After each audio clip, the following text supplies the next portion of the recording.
The old special ed in the back corner of the building, I mean, that was a real thing. And special ed was an afterthought, Just in the last couple of years, our district was making some changes in the schedule. And special ed department was asked, how does this impact your students? The biology teachers, how does that impact your labs?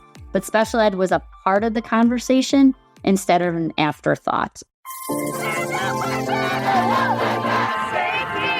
It's important to be part of a union because you have to have a voice. Welcome to Union Talk.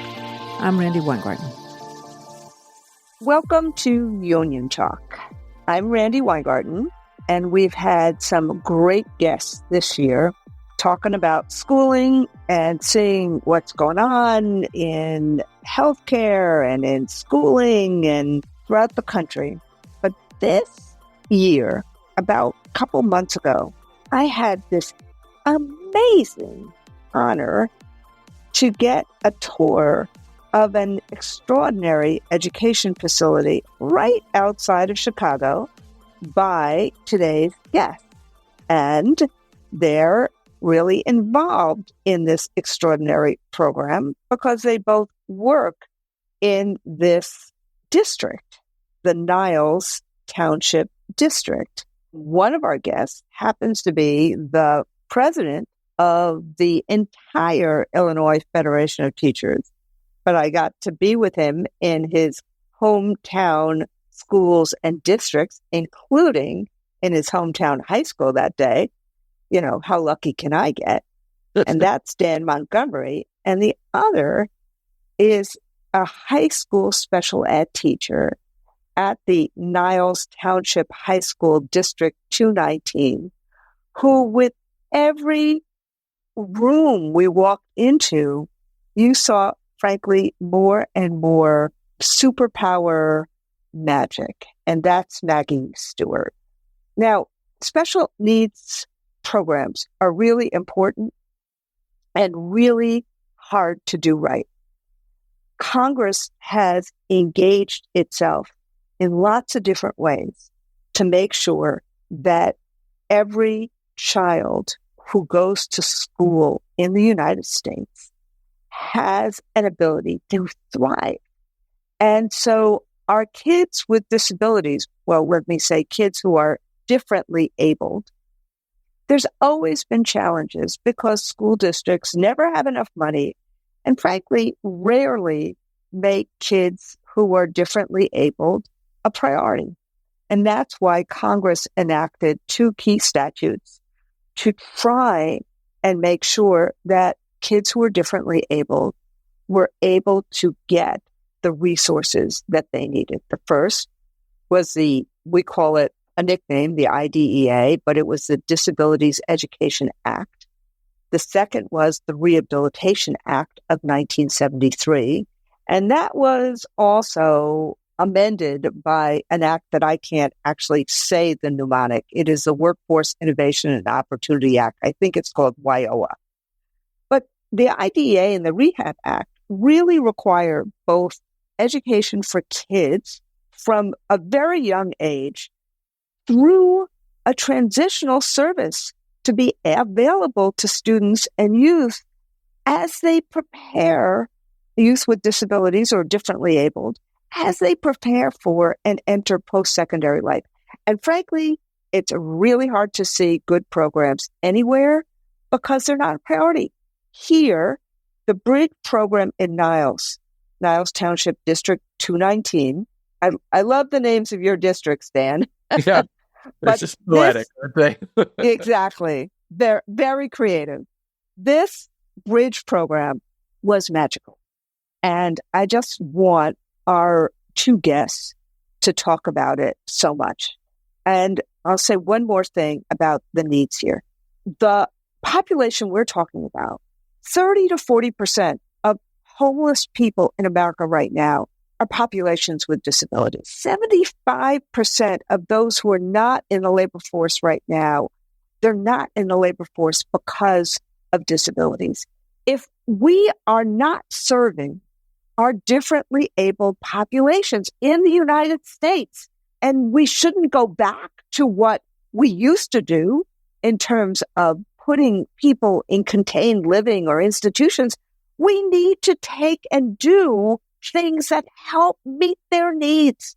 And that is what the Bridge program does. I saw mock apartments with bedrooms and bathrooms filled with instructions, a fully functional kitchen for students to not only learn how to cook, but how to serve.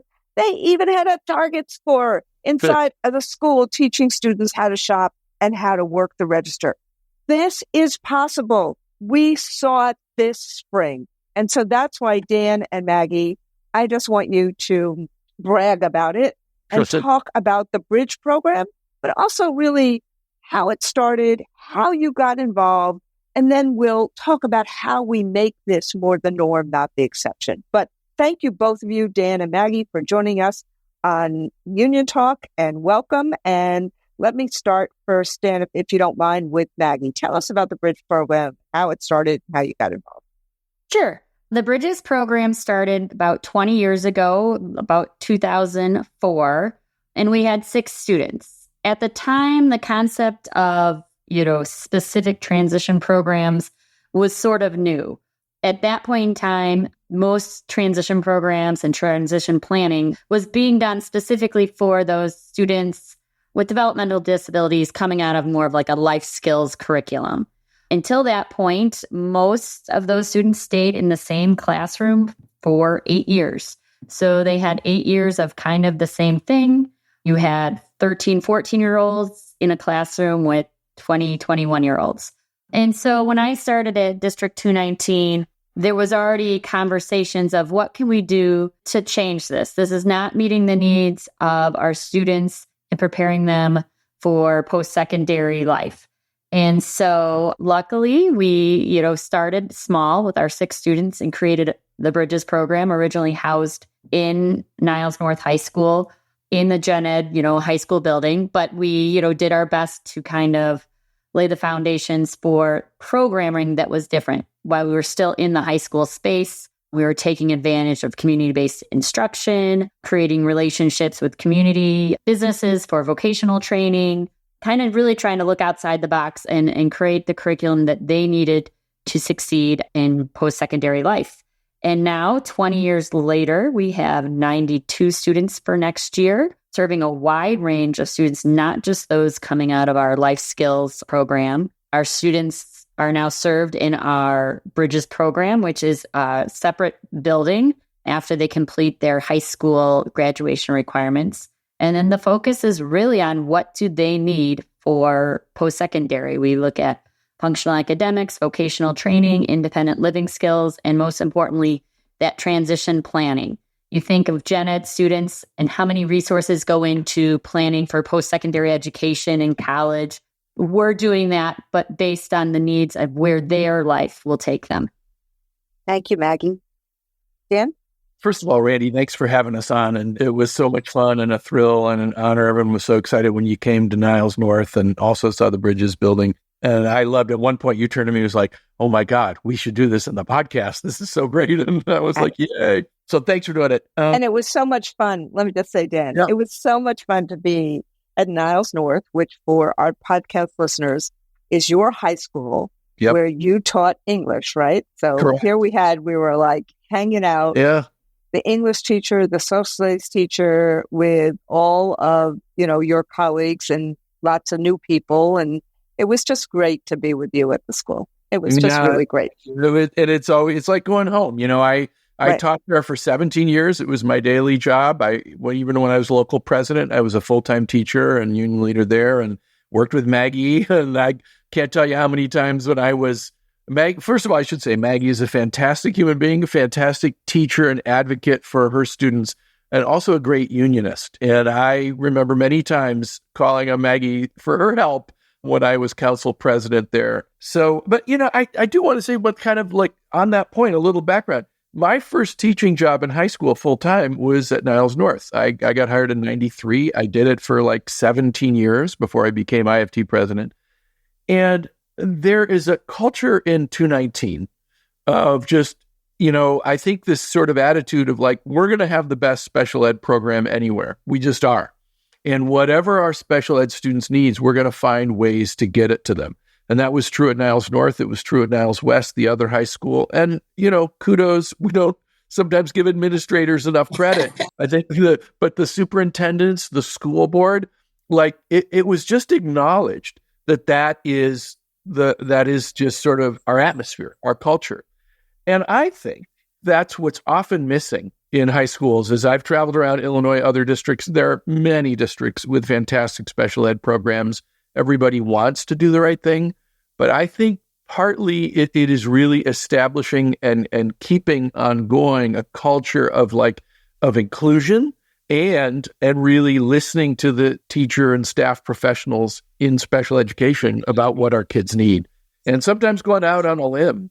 In a lot of places in Illinois, we have co-ops where many districts get together and pool their kids and their resources. And that's important, especially further south in Illinois, more rural Illinois, where you don't necessarily have the population density in one district to run a full program.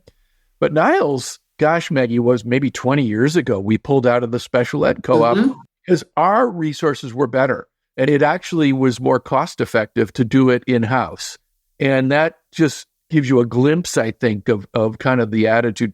I would also say when I got there and was mentored by all my old, more veteran colleagues, part of the mentorship that the union did was special ed. And as a regular ed teacher, you're not divorced from that concern.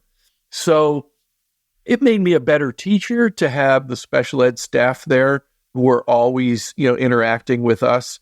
I would go to IEP meetings because that was part of my duty. It's just the culture of the place was about inclusion and giving everything we could. And that's why people move into the district, quite frankly. So I remember the days Maggie was talking about when Bridges was at North. I mean, I should also point out there's a medically fragile program there and was there. I mean, the expertise of the staff is really unparalleled. And folks like Maggie and a lot of other teachers and support staff who, concentrate on our special ed population. I think the gen ed teachers know that.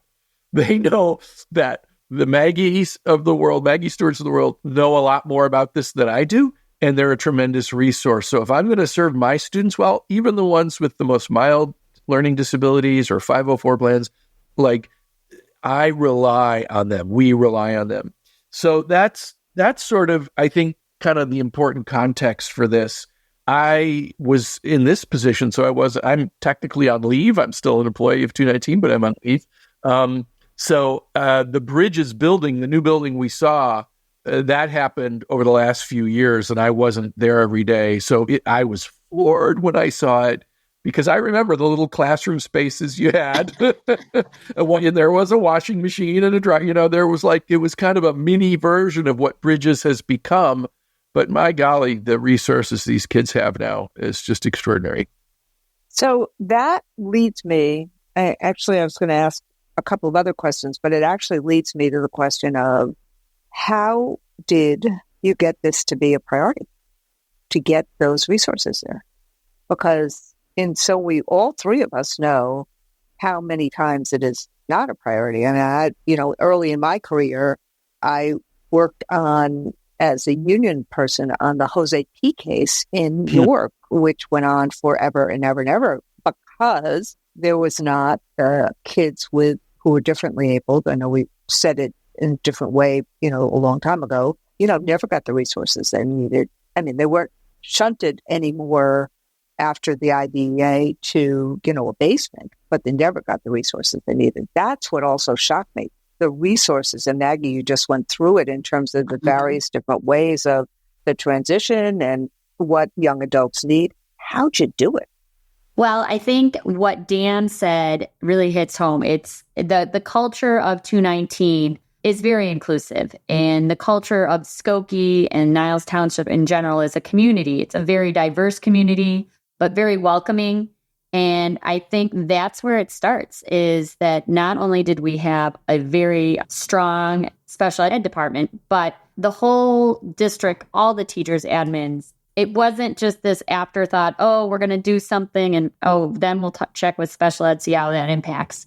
I think as a department, our students were seen as some valuable members of our district. And I think that's where it started. It took a long time. It took the right combination of administration and school board members to really get what we have now. But it was always, when I started in 2002, it was always on the table. It was always in the future plans. It was never something, no, we don't have the money for. It was always the vision, always the dream. And, it took longer than maybe we had thought to come to fruition, but it wasn't getting pushed aside because it wasn't important. And I'll say it was well worth the wait. I think our district, like Dan said, strives to be the best at everything they want to do, and special ed included. And, we just, this year, they're going to be starting ground on a new Niles Central, our kind of private therapeutic day program that serves more of our students with mental health and emotional and behavioral disorders. So I think overall, it's just valuing every student and looking at what they can do to meet the needs of all students. And I think that's right. And I would just add, whatever you can do is made possible by resources, right? By funding. And we know going back to PL 94-142, like what does the federal government, Randy, you probably know better than I think it's less than a third what they promised, right? In funding. Yeah. So we're fortunate in Niles Township that it's an interesting community. It's sort of a bedroom community of Chicago. It borders the city of Chicago on the north side. Skokie, Niles Township draws from Skokie, Lincolnwood, Morton Grove, and part of the city of Niles. So and this is kind of an Illinois thing. We have 855 school districts in Illinois. We have 9 feeder school districts into Niles North, for instance. But there's light industry, there's retail, and there's a lot of just middle-class homes.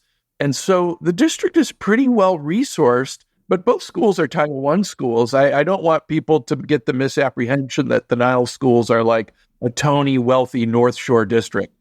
But I would say this. The district and the union has long pushed this with many different administrations and school boards. Resource the schools appropriately. Yeah. We went out, the union worked hand in hand to do a building referendum years ago in Illinois. You got to go often to a building referendum to the public where there's a vote. We did that, and we're able to create a big pot of money for the schools to be renovated. And then also just the levy. I mean, the district and the union have worked together to make sure the district is levying appropriately to have the funds they need to supply the kind of educational program that we're talking about. And then what do you hear from that? People want to move into Skokie for the schools. And he still doesn't have, it's actually a lower taxing district than a lot of neighboring communities. So my argument is, I always point to Niles as to me, it's the epitome of American public education. You've got strong unions, you've got a tremendous educational program, and it's about the most diverse community in Illinois, 85 languages spoken in the schools. And if you do that, what do you find? People want to live there. And the taxes, like I said, are lower than a lot of neighboring communities. So we'd be having a very different conversation if they did not have the resources, right, to do a Bridges program. So I think that part of what you just said, Dan, and I think maybe you've just given me an idea for another podcast. Maggie, don't worry. We won't, unless you want to, we won't pull you in. But I think, Dan, we should actually do another podcast about when districts get finances right. Now, none of us ever have enough or never have everything that we want. It's kind of like the Rolling Stones song. You can't always get what you want, but you get what you need. And I think what you're saying about Niles is that with the community support and doing things in the right way, the tax base is broad and you're able to use money effectively, but the prioritization has been all kids. And you're not talking about a rich district, but you're talking about basically a lot of what the country still aspires to be and a lot of what the labor movement aspires to be, which is in the middle class. Right. And that's what you're talking about. And what I found, it makes what Bridges is even more important because it's saying that we can actually do this in communities across the country if we get the financing right and not just continue to say, look, the federal government has not ever funded IDEA the way it should. I think that give credit to Joe Biden. He's tried to do it at a higher rate, just like he's tried to do Title I at a higher rate and American Rescue, the funding went out in the Title I formula. So it went out in a way that actually helped those who were the neediest most. But we really need, if education is priority, a far bigger infusion of money for both IDEA and Title I.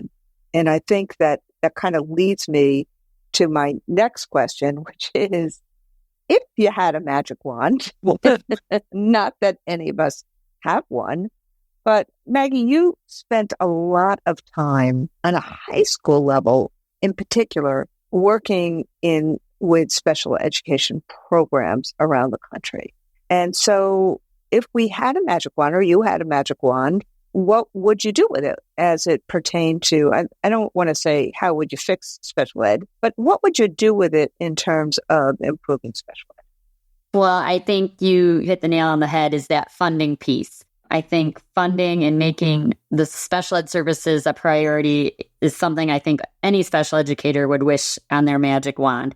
But also for the opportunities, using that funding appropriately and for the opportunities. I know all of us in education, you've been here long enough, the wheel keeps turning and new ideas come and district spends lots of money.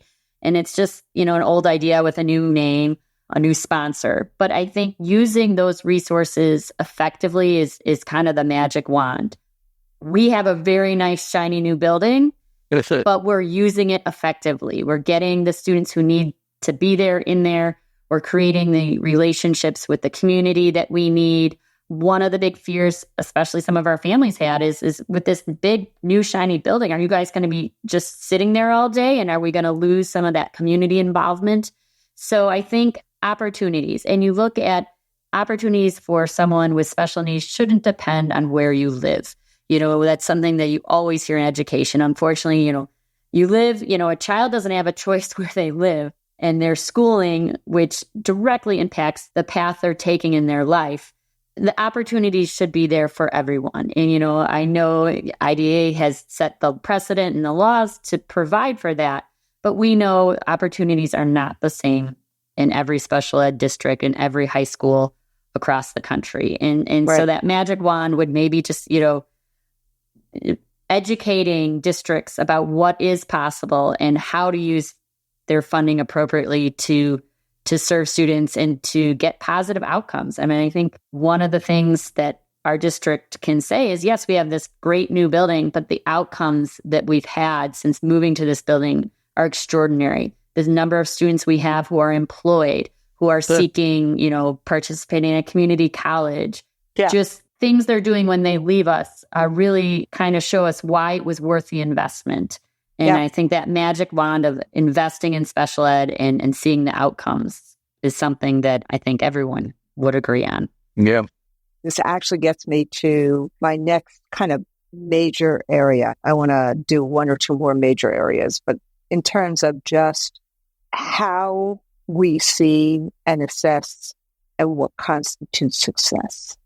And I think what you just talked about is what constitutes success for this population of differently able young adults is to be able to be successful in life. We're not talking about a test score. We're not talking about the kinds of things that No Child Left Behind has said were important in terms of success. And so we, as a union, have attempted to move the conversation about success to looking at things like experiential learning and career tech ed and how we actually broaden out what constitutes success to preparing kids for life, for college, or career, or both, and for civic engagement. And what I kind of saw, what popped at me was everything was about experiential learning. And so I guess the question is, how did you get to that point? It's obvious that everyone who works at Bridges is a big believer in hands-on and experiential learning. But how did you get there? And am I right in my observation? Yes, you are definitely right in your observation. Our whole program is designed about experiential learning, exposing students to different things, having them practice it, train, and then apply it in their lives to the best that they can. I think you get that. Special ed in general has, research shows hands-on experimental learning is the best way. Most of our students do not learn the typical way, sitting in a classroom or that kind of lecture. They need that hands-on. They need to try. I think it's also important for educators to see the students trying. A lot of special ed is about looking at what supports the students need, what interventions. And you can't do that unless you see the students practicing and trying that. So a lot of what we're doing is teaching students skills and observing what supports they still need, what interventions. Sometimes that can be a technology. Sometimes that's going back to the basics and reteaching. But those sorts of things. And I think, I have 3 children of my own, and I think all students learn differently, but the more they can be engaged, the more they're going to buy in, and the more pride and ownership they will take of the task. And that's a pathway to success. Yeah. And I would just, from a gen ed teacher perspective, right on. I mean, I think any gen ed teacher who's had experience with good special ed programs will say this. It makes you a better gen ed teacher, not only for those special needs kids who are in your regular classes, but just seeing what happens in the more extensive parts of special ed programs helps you think through your role as a teacher, and I think just be a better gen ed teacher. Yep. Also, it would be nice, I don't know if we really made it clear to people, but like what is actually happening at the Bridges program.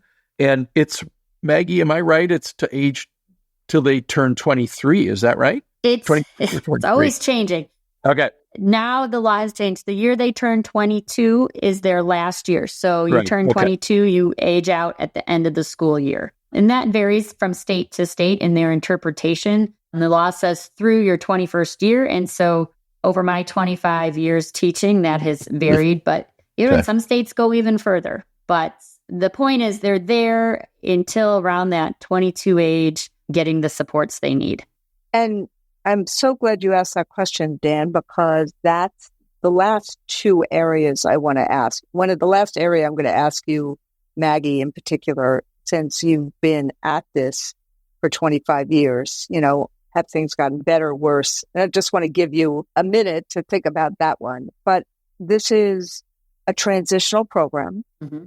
So one of the things that you see, the target, I keep calling target, but the target installation was really incredible because it was a way of actually training young adults to work in retail. And it could be a pretty good transitional job for young adults. So was that the intent of the installation? So what's the origin story of the target installation? And again, am I getting it right in terms of what the point was and the intent was? Yes, you are getting it right. The intent of putting that target story in was to teach vocational skills to our students, not just the actual skills, stocking, facing, cash register, but, also some of the soft skills that most of our students struggle with. And kind of the backstory is, when I first started, we've always been trying to work with businesses in the community. And often when we became to big box stores, the automatic response when we went there was, we're going to have to talk to corporate. Because we went in saying we have some individuals who are great workers. They just might need a little more support on the job to start. They just need to be trained different. Some accommodations. And the big box stores often just hid behind, everything has to go through corporate.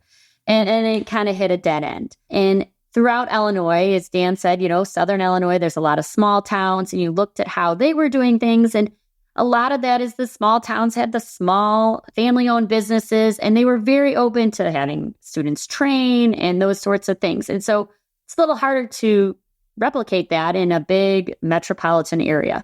So anyways, as we built our new building, we wanted some sort of space for vocational training retail. That is, number one job most of our students get is some sort of retail, a grocery store, jewel here in Chicago area, employs so many of our students and has for years. And so we wanted to use that as a kind of a training. And, our vocational team literally just kind of hit the streets and found that one person who, had a relationship with someone who has a disability and was willing to say, yeah, I think this is a great idea. And at the time, Target was looking to expand their community involvement. And so they jumped on board, and instead of, we'll have to talk to corporate, it rolls, and Target came in and all volunteers from 3 local stores redid the space we had created already and donated all the materials. And so we have students training in there in our school building. And then 2 of our local Target stores, we have students going to with job coaches for vocational training in the community. And several students this year have gotten hired through that program. So it's been a nice relationship. And it's kind of an ideal situation of how that vocational, training to work ideally goes, is creating those moments to teach, moments to practice in-house and in the community, and then, leading to a job.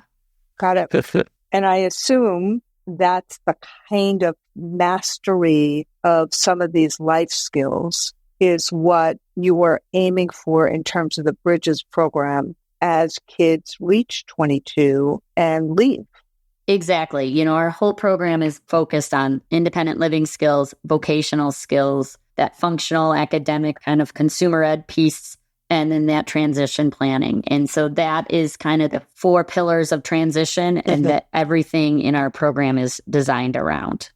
I want to kind of dwell on that schools, public schools are doing that for our kids. It's not normally what somebody would have instinctively thought was the purpose of school, but more and more and more, we have to prepare kids for life, regardless of where those kids come from or what their abilities are. And that's what you're doing. So I just want to ask both of you this last question. Dan, you and I have been around for a long time now, and we've seen things, up and down, back and forth, and on and on. And Maggie has been working with special needs kids for over 25 years. So this is the question. Things gotten better? Or things gotten worse? What can we do right now other than a magic wand and funding? Like, give us, Maggie, what should be our kind of checklist or our list of to do if we can get Joe Biden back in the White House, and if we can make sure we have a robust agenda in Springfield as well as in Washington, D.C. Sure. The first part, do I think things have gotten better? Definitely. When I first started teaching, parents were still really having to fight for services for their children, whether that was fighting to be included, fighting to get more services, and parents really had to fight for those things. And now I think schools are much more proactive, much more inclusive. Special ed is not this sentence like, whoa, you're not going to do anything with your life. You're in special ed. I think overall education has switched, and they're addressing students' needs earlier with more screening. Early intervention is so important. I also feel that the range of programming and the range of students is served is so broad and so much more common, where special ed maybe used to be, only those with visible disabilities. And as we know, most disabilities are invisible. The majority of students who get special ed services are actually students who are served in the gen ed classroom. So the range of special ed services has grown, and how the services are delivered have really adapted to the needs of students and schools. I also think there's just been a shift of, when I started, it maybe not as much in Niles Township, but the, old special ed in the back corner of the building. I mean, that was a real thing. And special ed was an afterthought, just in the last couple of years, our district was making some changes in the schedule, and special ed department was asked, how does this impact your students? The biology teachers, how does that impact your labs? But special ed was a part of the conversation, instead of an afterthought. And I think that is a huge shift as well. It's no longer this kind of other thing we have to do because of the law. It's integrated into the whole school. And especially, now we have, tier 1 interventions just with general ed students. It all just comes part of the full range of services that public schools provide. So I think that is definitely progress. And in terms of what, the magic wand, what can people do to support special ed? I think it's just continue to advocate for funding for programming needs, educating people about the needs, looking at the research of what works best for different types of students, continuing to invest in technology. That has been a game changer for many individuals with disability, but continuing to invest in people. Sometimes paraeducators get overlooked, and they play a very important role in the education of students. And whether it's, one-to-one students, maybe who have some physical disabilities, or paraeducators in the gen ed classroom to provide that extra support that's needed. And I think that it's always, investing in community relationships and partnerships and educating people on the different resources beyond the school community that can help students. And you're looking at, those vocational schools, trade schools, mental health supports. What else is out there that can help support students and teachers while they're educating students? And finally is continue to educate and support gen ed teachers. As I said before, the gen ed teacher is a very important part of the IEP team. And the goal of special ed is always least restrictive environment. And especially, in grade school, the beginning of high school, that's always, the goal is to have students being educated with their peers. But we need to continue to give the support to gen ed teachers. And that can be, in-servicing, paraeducator support, funding for different things. That's important. And then, reminding people that at age 14 and a half, that's, transition planning starts. And so we don't want to forget that. Just as, freshman year, students start taking the PSAT and all these things to get to college, all students need to be planning for their future. And the future is different for everyone, and we want to make sure that everyone's planning ahead. Fantastic. Dan, you get the last word. I'll tell you, I can't beat what Maggie just said from top to bottom. I'll actually change the focus to just union leadership for a minute. And one thing I would say, and I learned this in my time at Niles, being surrounded by a great program and people like Maggie, you need to bring in your Maggie Stewarts into your union leadership. And even if you're just talking about what do we need to do in the next contract, because there are contract provisions around special ed, class size, workload, in another district with maybe not the right contract provisions. Maybe Maggie and her team really wouldn't have had the time to go out to Target and find, relationships or build relationships. So in the IFT, we have a special ed constituency council statewide. It's ran like the AFT PPCs, but it's special ed.